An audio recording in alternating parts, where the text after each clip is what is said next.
like I said, when I initially heard from you and then you were sending me through this book, I was like, oh, like, there's no fucking way this guy's done like a book of any kind of quality in this short of time. I'm like, there's no way. And I'm thinking like, there's also that kind of prick side of me that's like, okay, what does Jack know? Like, what is, how to become a professional cyclist? And to be honest, when I do that title, I'm like, oh, fuck. Like, it just sounds like, to me, like, come on.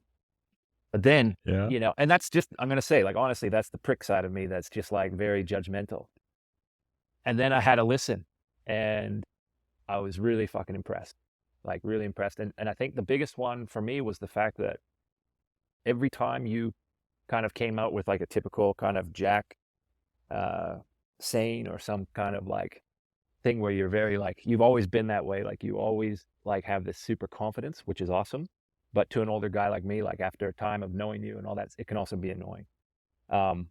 So what I was super impressed by was the honesty and like all of the actual information in this book. I was really fucking impressed. Like well done. But yeah, look, through the pro career, like I said to you, I'd test the waters and try and push myself to the breaking point and then dial it back. Especially with the diet stuff, really, really, really played around with low carb stuff until it's just like, right, you need to have some kind of carb. Yeah. And finding out in really detrimental points, in races and things like that. But I think I'm just trying to think of the crazy stuff, but like, I mean, it's so hard when you set the bar so bloody high, mate. You're nuts. It just surprises me that. It was a good laugh. I did enjoy it. Just like the fact that you have like some random, like short little sections that you just like fire a random thought out that's just relevant at that time, and then some really like in-depth stuff. I think just in general, giving or lifting the lid on what genuinely facing a dream is like really quite powerful, because I think the media glorifies it, and obviously we see everything through social media nowadays, and it's just not real life. And I think to actually just understand what it's like to try and chase the dream and try and achieve all of that stuff, it's really refreshing, I think. At least from my perspective, I find it quite enjoyable because I've been through a lot of the similar kind of thoughts and processes and dealing with random teams. I think I was quite lucky that I ended up with a team that was just respectful of my random ideas and plans. But I think I heard horror stories as well that there's some managers and some DSs who just, they're on another planet. But I think what's so important is that like whatever you're doing, you have to have fun, right? Because even when I read your story and I'm like, because yeah, I'm like, this guy's so extreme, or how I told you before, I think you're so disciplined. Or like, what did you say? Something like you didn't have a cookie from your when you were like 13 to 18 or something. I don't know what this was. I didn't have any fast food I didn't have any fast food other than Oreo McFlurries. I'd let myself have those once in a while from my 11th birthday until after Tour of Alsace in 2019. That's crazy.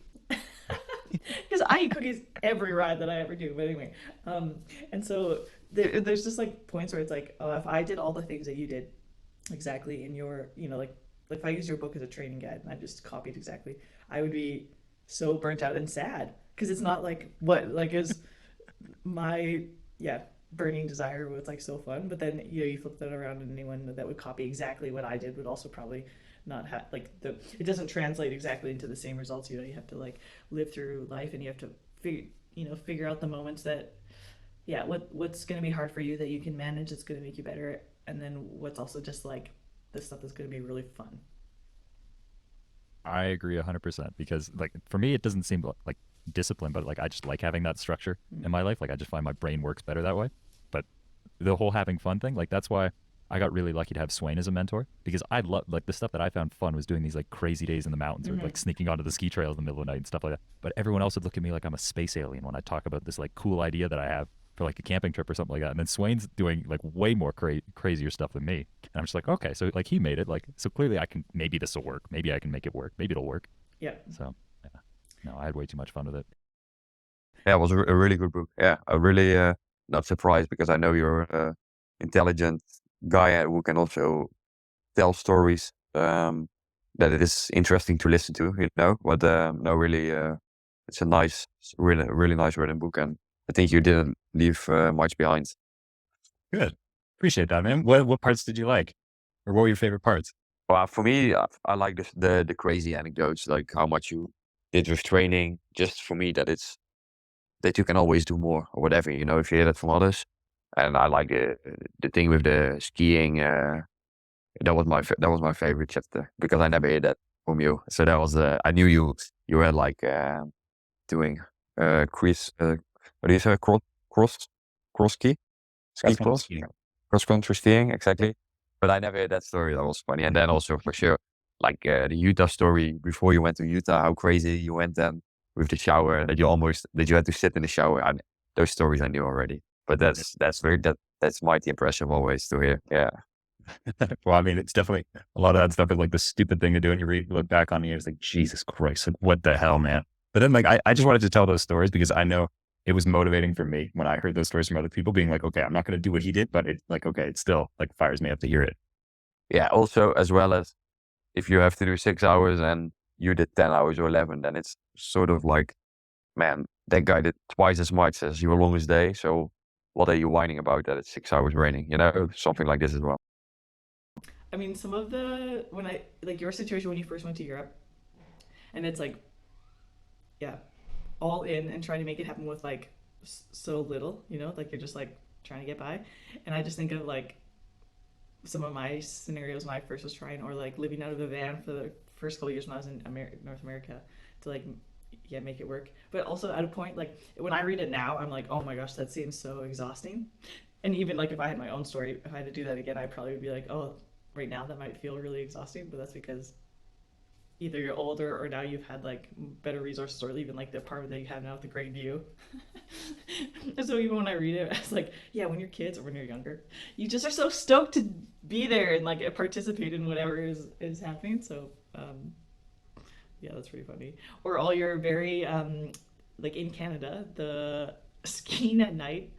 But also I laugh at how serious you took the not being seen getting up to the ski hill, because probably also if you were just like walking, people would have driven by and probably wouldn't have like done too much anyway. Like Canada's pretty chill. No way. But to take it so serious, oh, so funny.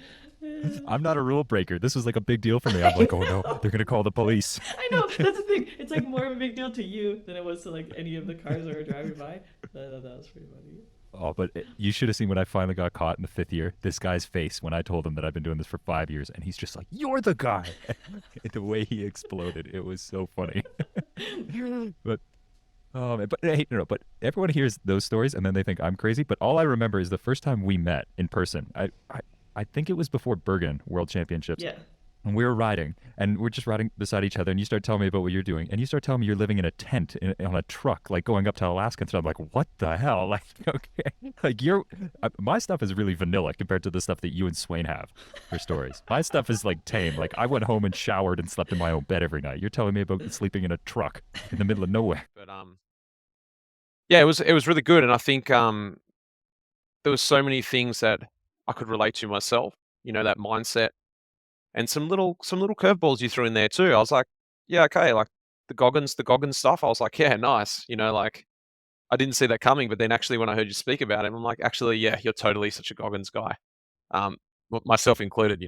That whole mentality and the stuff I draw from him. I'm only just listening to his second book at the moment, and I love how you just went like back to back, listening to his book. It's something I did with Can't Hurt Me Now, and used that as like an actual motivation while I was doing time trial efforts. I'd be listening to an audiobook, but it was enough for me to get so much out of myself. Like everyone listens to pump up music and like heavy metal or whatever the hell you have. And I was listening to an audiobook while I'm doing like these time trial efforts. I'm like, it was so motivating, that book. And just, that's probably the pinnacle for me in audiobooks. And I love that was that connection for you. And that's sort of what's led some of your audiobook and some of your story. But for me, it was just the whole, like, I just love the mentality of like that, just like whatever his name was, Crazy Pete or whatever the Sergeant Pete, that was Psycho Pete. He's trying to take him underwater and tie the knots. And I'm just like, you're fucking nuts, man. I can't believe it. Like, it's just like, I'm just like, yes. And he just looks across at him and makes him go up. And I'm just like, I could just relate to that. Not that I could go that crazy, but I'm like, oh, you want to go crazy? And like, let's just go to the next level of crazy. And you're sort of like, yes, that's where I need to go in my mindset. So it was quite cool. I think back to your book, like there's some really interesting stuff you pick up. You have almost a refreshed sort of view on it all, because I think once you live that next step, you get a bit of a warped opinion on the steps beforehand and what it takes. You sort of forget about all that. You sort of forget about the struggle, and you're dealing with the new struggle of trying to stay in the World Tour. So it's quite interesting hearing again about that struggle and what you do as an amateur and as a guy trying to make it. Yours was obviously much longer than, say, a guy like myself and a lot of people. But we all had that period that you speak about, and we all do ridiculous stuff to get there. But you forget about that stuff. Whether it's whatever, living in someone's house or doing crazy training through the night or just doing stuff what you need to do to make it. So I think it was really well portrayed, and it was really fresh on your mind because it's something that you've been working at for a long time. So it was quite cool. And I think a lot of pros will relate to that and just go, yeah, I remember that phase. And this guy's nuts to want to keep going through this phase year after year, because as you pointed out, a lot of guys would have just given up. Maybe they would have come back twice, maybe 3 times, who knows, maybe, but not, I don't know how many times you tried to keep coming back, but it's interesting. Yeah, it's really cool because you really did try every avenue. There's elements where I think you're pretty nuts, and maybe push the boat out too far, but whatever. I'm a big believer of you got to find rock bottom and then dial it back a few notches. So I think that was sort of what you did. You had to keep going until you broke, and then go, okay, that's too far. Let's dial it back to where it. Like I said, that initial part of me was like, there's no way. There's just no way this could be a good book. And it turns out it's fucking really, really well done. So yeah, like I'm amazed at like the amount of information in there. But how you were able to bring it back to like, this is what I know, this is where I fucked up, and this is what I think you should do. And I think like, circling full back, like it's like your story of your life, a fair amount, but at the same time, it's like giving so much valuable information to young riders, and it's real stuff. Okay, so like there's not, I mean, people do have some stuff written here and there, but it like, or you can listen to podcasts or all these things, but it's kind of like the shit that you're coming from North America and trying to make it. I was talking to Mitch the other day, and we're both just like, how does a young person do it now? How do you do it? Like, because the level's gotten insane, and the competition for team spots has gotten, and yeah, okay, sure, you can always say like that was difficult and it was hard to get on a world tour team and all that, but I feel like now more than ever. And then to add to that, being like a North American or an Australian, I think like it really adds to that element. So yeah, I think like the more information we can have of people who've been there, whether they made it or not, whatever because we always deem like that world tour level to be this end all be all, but really to just be there racing in Europe is, in my mind, is making it, because you're doing it like, so yeah, I guess that's like just a long roundabout way of saying like, really, really good job. Yeah, so far I'm just really impressed.